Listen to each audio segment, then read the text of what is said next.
함께 말씀 봅니다. 고린도후서 10장 12절부터 18절까지의 말씀입니다. 고린도후서 10장 12에서 18절까지의 말씀 제가 읽습니다. 우리는 자화자찬하는 사람들의 아류가 되거나 그런 사람들과 비교하려 하지 않습니다.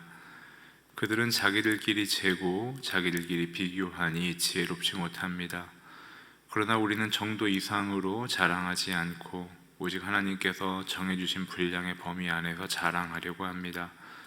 우리의 자랑은 곧 우리가 여러분에게까지 다다른 정도입니다. 우리는 여러분에게 가지 못할 사람들로서 스스로 과신해 나아갔던 것이 아닙니다. 우리는 그리스도의 복음 안에서 여러분에게까지 갔던 것입니다. 또한 우리는 다른 사람의 수고를 가지고 분량밖에 자랑을 하는 것이 아닙니다. 다만 우리가 바라는 것은 여러분의 믿음이 자라남으로 우리의 활동 영역이 여러분 가운데서 크게 확대되는 것입니다. 그래서 결국 여러분의 척 너머까지 복음을 전파하기 위한 것이지 다른 사람의 영역에 이미 마련된 것들을 가지고 자랑하기 위한 것이 아닙니다. 자랑하는 사람은 주 안에서 자랑하도록 하십시오. 옳다 인정함을 받는 사람은 자화자찬하는 사람이 아니라 오직 주께서 칭찬하시는 사람입니다. 아멘. 고린도후서 10장 12절 이하의 말씀에서 바울은 고린도 교회에 있었던 거짓 교사들이 스스로를 자랑했었다라고 이야기하죠. 그리고 자신은 그런 거짓 교사와는 다른 존재인 것을 항변하고 있어요. 12절에 보면 우리는 자화자찬하는 사람들의 아류가 되거나 그런 사람들과 비교하려 하지 않습니다 라고 얘기하고 13절에 보면 우리는 정도 이상으로 자랑하지 않고 오직 하나님께서 정해주신 분량의 범위 안에서 자랑하려고 합니다 라고 해요. 실상 2절에서 18절까지 전체 본문 말씀이 우리가 스스로를 자랑하지 않고 그리고 하나님께서 주신 것 이외에는 그리고 예수 그리스도 안에서 자랑하는 것 이외에는 우리는 자랑하려 하지 않는다. 그러나 너희에게 있는 거짓 교사들은 자기를 스스로 추천하고 자기에게 있는 조건으로 자랑하지 않느냐라고 이야기하는 거죠. 대표적으로는 에베소서 2장 8절 9절을 보면 바울은 은혜와 자랑을 극명하게 대비하는데 너희가 그 은혜를 인하여 믿음으로 말미암아 구원을 얻었나니 이것이 너희에게서 난 것이 아니요 하나님의 선물이라 행위에서 난 것이 아니니 이는 누구든지 자랑치 못하게 하려 함이니라 라고 하거든요. 우리가 은혜로 구원받았고 은혜로 하나님 앞에 자녀로 살아갈 수 있으며 우리가 은혜로 성결하게 된다. 그렇기 때문에 우리에게 자랑이 있을 수 없다라고 얘기하는 거죠. 베드로후서 1장 4절에 보면 이로써 그 보배롭고 지극히 큰 약속을 우리에게 주사 이 약속으로 말미암아 너희가 정욕 때문에 세상에서 썩어질 것을 피하여 신성한 성품에 참여하는 자가 되게 하려 하셨느니라.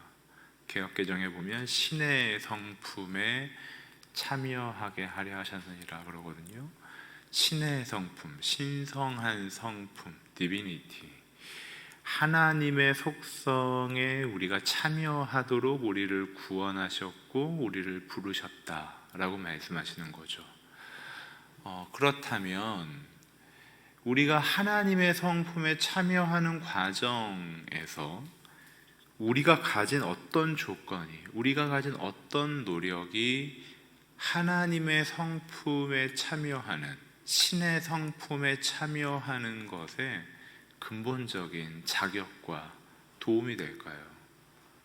피조물인 인간이, 그것도 오염된 이성으로 죄 안에 있는 인간이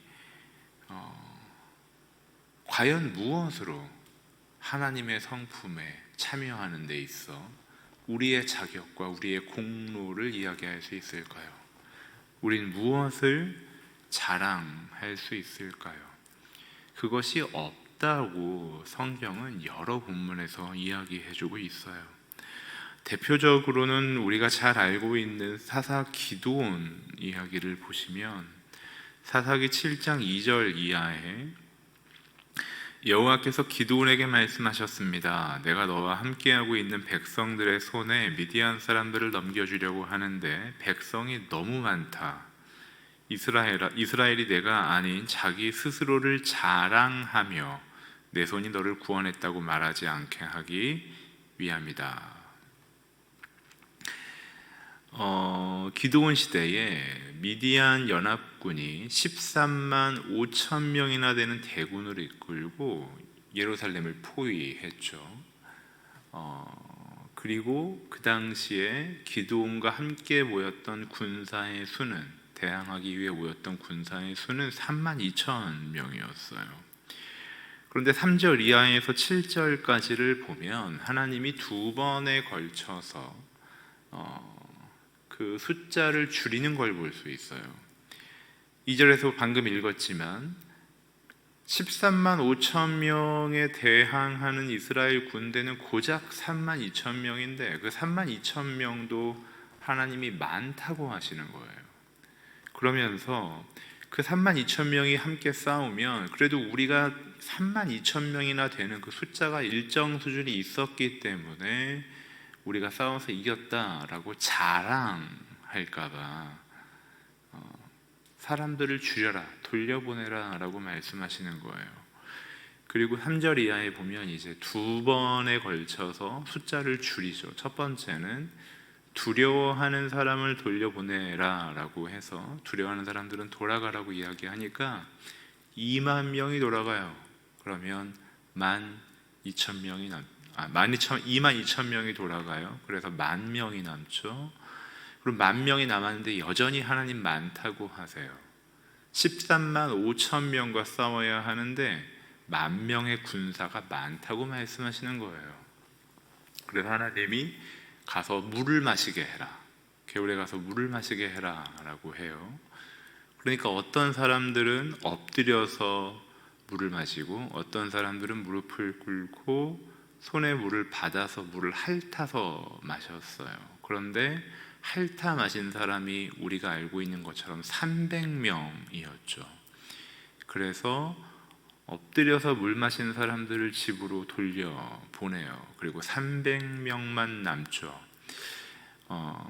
어떤 경우에는 이 말씀이 엎드려서 물을 마신 사람은 조심성이 없어서 군사로 적합하지 않았고, 또 무릎을 꿇고 손에 물을 받아서 마신 사람은 신중한 사람들이기 때문에 그 사람들을 남겼다. 그래서 300용사다 라고 말하기도 해요. 그런데 성경을 잘 읽어보시면 알지만 일단 그 300명을 그 성경 구절 어디에서도 용사다라고 말하는 구절이 없고요.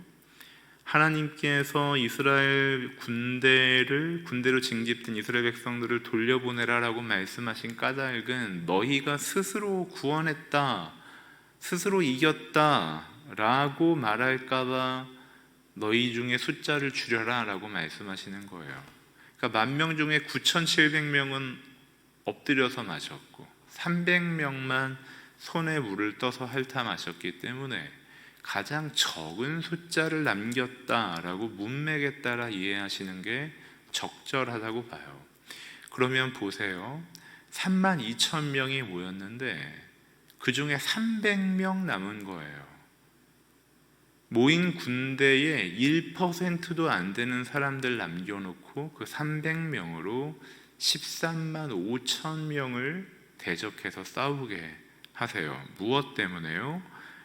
이스라엘 백성들이 스스로 내 손이 나를 구원했다, 우리의 구원이, 우리의 문제 해결이, 우리가 하나님의 백성으로 하나님의 자녀로 살아가는 실제가 내 손, 나의 노력, 내가 가진 무엇으로 이루어졌다라고 말하지 못하도록 하나님은 그 근거라고 여기는, 우리가 힘이라고 여기는 것들을 계속해서 없애라고 말씀하시는 거예요. 그런데 이 구절마저도 우리는 300용사라고 이야기하면서 우리에게 용사가 필요하다, 우리에게 용감한 사람들이 필요하다 라고 얘기하는 거예요. 성경은 그렇게 얘기하고 있지 않아요. 뒤에 보면 알지만 이 300명 남은 사람들이 전쟁 나가면서 뭐 들고 나갔냐 하면 나팔과 항아리 들고 나갔어요. 항아리, 횃불이 든 항아리. 13만 5천 명을 대상으로 300명이 싸우는데 첨단 무기를 가지고 나가도 패배할 게 뻔한데 나팔과 횃불 든 항아리 들고 나가서 말도 안 되는 방법으로 전쟁에 승리해요. 숫자로도 방법으로도 구원이 하나님께 있음을 인정할 수밖에 없는 일이 벌어지는 거예요. 우리의 자랑이 하나님 앞에 구원받은 자로 그 구원을 완성해가는, 하나님의 자녀로 성숙해가는, 우리가 우리의 어둠과 죄악과 무지에서 돌이켜 하나님 앞에 성화되어 가는 과정에 그 어떠한 자랑도 우리에게 없다는 것을 성경은 우리에게 선명하게 보여주고 있는 거예요. 그래서 17절에 보면 바울은 그렇게 얘기하죠. 자랑하는 사람은 주 안에서 자랑하도록 하십시오. 주 안에서 자랑하라. 주님께서 주시는 마음 안에, 주님께서 주신 은사를 가지고 주님이 인정하시는 것으로 자랑해라. 그러면서 18절은 이렇게 얘기해요. 옳다 인정함을 받는 사람은 자화자찬하는 사람이 아니라 오직 주께서 칭찬하시는 사람입니다. 여기서 옳다 인정함을 받는 사람이라고 할 때 이 옳다 인정함을 받는 이라는 단어를 원어에 보면 도키모스란 단어를 사용하는데, 이 도키모스란 단어가 무슨 뜻이냐 하면 연단을 통해 검증된, 순전한 그런 뜻이에요. 그러니까 어떤 문제, 어떤 어려움, 어떤 한계를 통해 검증된 사람을 이야기할 때 옳다 인정함을 받는 사람, 이렇게 얘기하는 거예요. 내가 무엇을 이해하고, 내가 무엇을 믿고, 내가 무엇을 외친다로서 옳다 인정함을 받는 게 아니라 실제로 그러한 시간, 자기 자신의 한계를 직면하는 시간을 지나 그 이후에 하나님만 신뢰하는 자리에 떠밀려간 이들이 옳다 인정함을 받는 사람이다 라고 하는 거예요. 우리가 구약에서 대표적인 인물을 꼽으라라고 하면 다윗을 꼽죠. 그런데 사무엘하 7장에 보면 다윗이 본인이 그 찬란한, 그 아름다운 궁전에 거하면서 하나님의 성전이 없는 것 때문에 마음이 쓰이고 하나님께 그 성전을 지어드리고 싶은 그런 생각을 하게 돼요. 물론 하나님께서 너는 용사이기 때문에 너의 손에 피가 많아 너가 아닌 너의 아들 솔로몬 때에 성전을 짓게 하겠다라고 하시죠. 다윗은 자신의 안락함에 안주하지 않고 자신이 사랑하는, 자신이 경배하는 하나님 앞에 성전을 지어드리기를 원했던 사람이에요. 그 마음이 하나님을 향해 그런 순전함과 간절한 마음을 갖고 있었던 사람이에요. 그런데 그런 다윗이 7장에 그런 모습을 보인 다윗이 사무엘하 11장에 가면 우리아의 아내 밧세바를 범하는, 그래서 살인을 교사하고 간음을 하고 타인의 아내를 취하는, 십계명으로만 봐도 3개의 항목을 어기는 범죄를 저지르죠. 언제 그랬다고요? 하나님 앞에 성전을 지어드리고자 했던 다윗의 시간을 지나서 그런 모습이 다윗에게 나타나요. 양을 치는 목동으로 있다가 그는 왕으로 간택되죠. 자신을 죽이려고 하는 사울 왕을 향해 복수하지 않죠.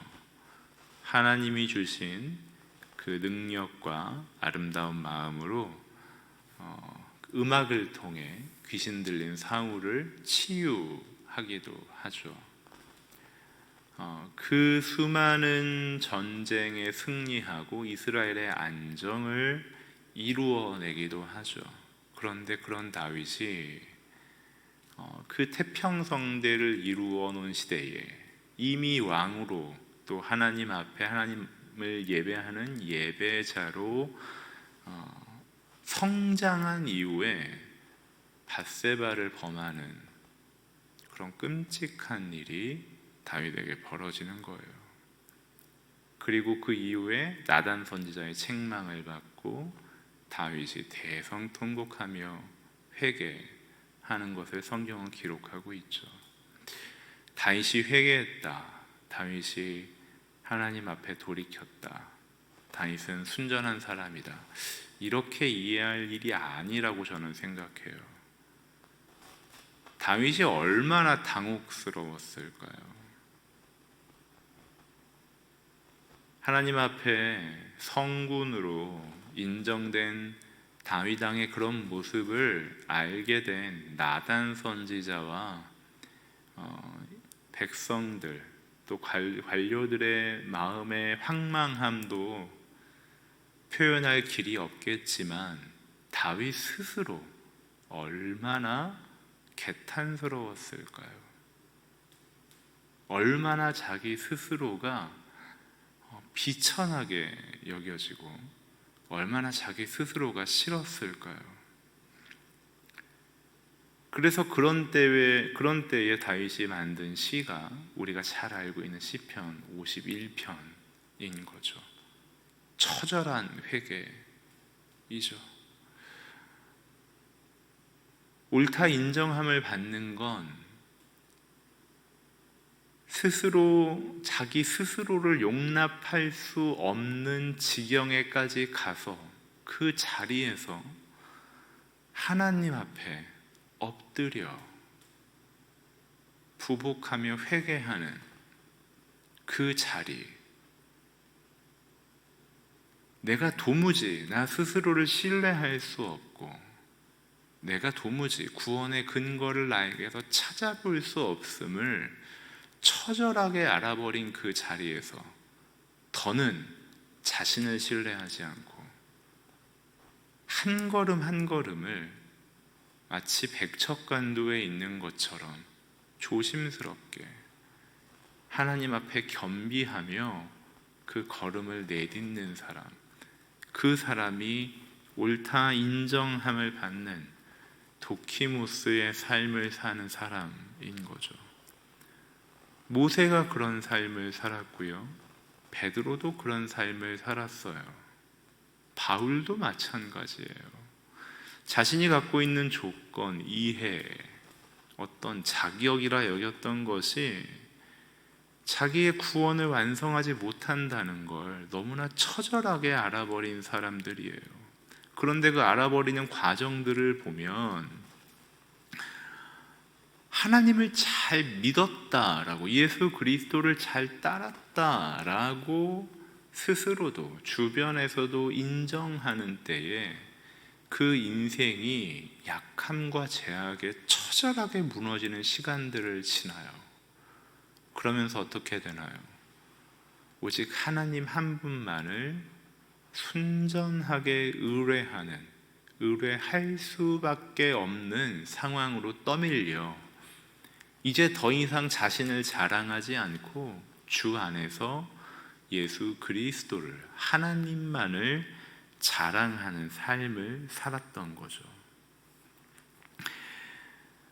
감리교 신학대학교 역사신학 은퇴 교수인 이덕주 교수님이 편찬한 책이 있어요. 깨달음은 더디 온다라는 책인데, 초대교회의 교무들, 아빠, 엄마라고 하죠. 그 교부, 교모들의 말들을, 가르침을 엮어놓은 책이에요. 깨달음은 더디 온다에서 이런 내용이 있어요. 안토니 아빠가 제자 포에멘에게 한 말이다. 사람이라면 반드시 당할 일일세. 마지막 숨을 쉬는 순간까지 유혹이 있을 것임을 알아야 한다네. 하나님 앞에서 오직 자기 죄를 고할 뿐이지. 안토니 아빠는 이런 말도 했다. 유혹을 당해보지 않은 사람은 하늘나라에 들어갈 수 없습니다. 심지어 이런 말도 했다. 유혹을 당해보지 않고는 구원받을 수도 없습니다. 우리가 스스로를 자랑한다는 것은 내 자신이 얼마나 약하고 우리가 노출되어 있는 죄가 얼마나 무섭고 끔찍한지를 우리가 제대로 직면하지 못하기 때문에 감히 자랑할 수 있는 거예요. 성도로 부름받은 우리라 해도 우리가 얼마나 약하고 우리가 노출되어 있고 우리가 그렇게 유혹받고 실제로 걸려 넘어지고 그 안에서 뒹굴기까지 한 우리의 죄악이 얼마나 무섭고 악한지를 모르면 우린 스스로를 자랑할 수 있어요.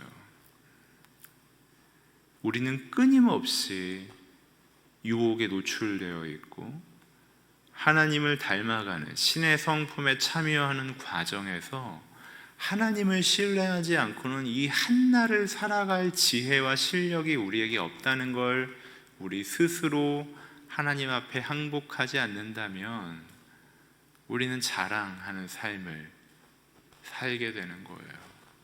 자랑이 사라지는 건 겸손해야겠다라고 결정하는 일이 아니에요.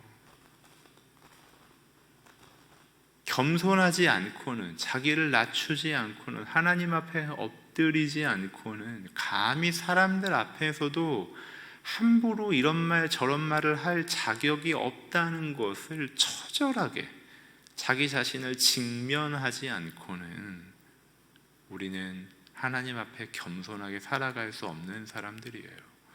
하나님이 우리를 옳다 인정하시기 위해서 우리가 믿는다라고 생각하는 것에 극한까지 우리를 가게 하시는 때가 있어요.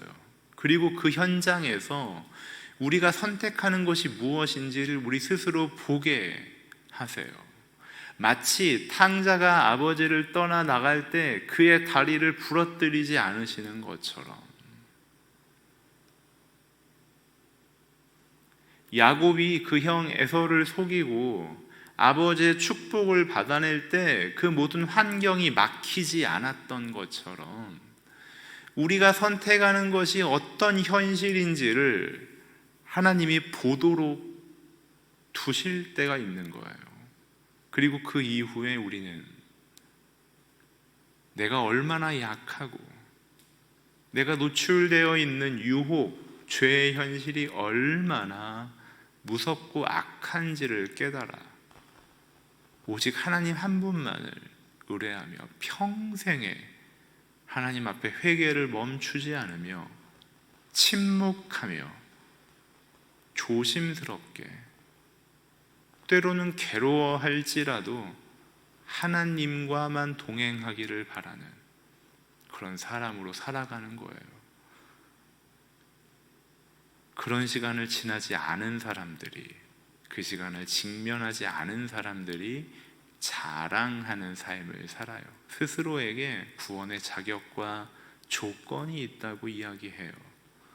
그러나 바울도 또 베드로도 모세도 그 누구도 그 자랑이 스스로에게 있다라고 이야기하지 않았어요. 우리는 오직 주 예수 안에서 자랑하는 사람들이에요. 고린도전서 10장 12절에 그런즉 선줄로 생각하는 자는 넘어질까 조심하라 라고 이야기하죠. 우리가 자랑하는 그 조건이 우리를 무너지게 하는 조건이 될 수 있어요. 나는 이제 이 정도면 신앙의 성숙을 이루었다. 난 이제 이 정도면 주의 말씀을 많이 배웠다. 나는 신학도 했고 안수도 받았고 이래서 목사로 살아간 지도 이런 시간이나 지났다. 난 이렇게 많이 설교를 했고 난 이렇게 많이 하나님의 말씀을 연구한다. 선줄로 생각할 때 넘어질까 조심해야 돼요. 우린 날마다 넘어져요. 그래서 우리에겐 자랑이 없어요. 이 삶의 현실 속에서도 우리를 포기하지 않고 붙잡으시는 주님만 자랑하는 거예요. 그 주님의 은혜에 감사하며 겸손하게 겸비하며 잠잠하게 우리의 하루를 살아갈 뿐이에요. 이 죄인을 하나님께서 거룩하게 여겨주시고 그 거룩함으로 이끌어 가시는 주님을 자랑하는 삶으로 저와 여러분의 이 한날이 또 인도받으며 실제가 되기를 주님의 이름으로 축복합니다. 함께 기도하겠습니다. 우리가 함께 기도할 때 먼저는 하나님,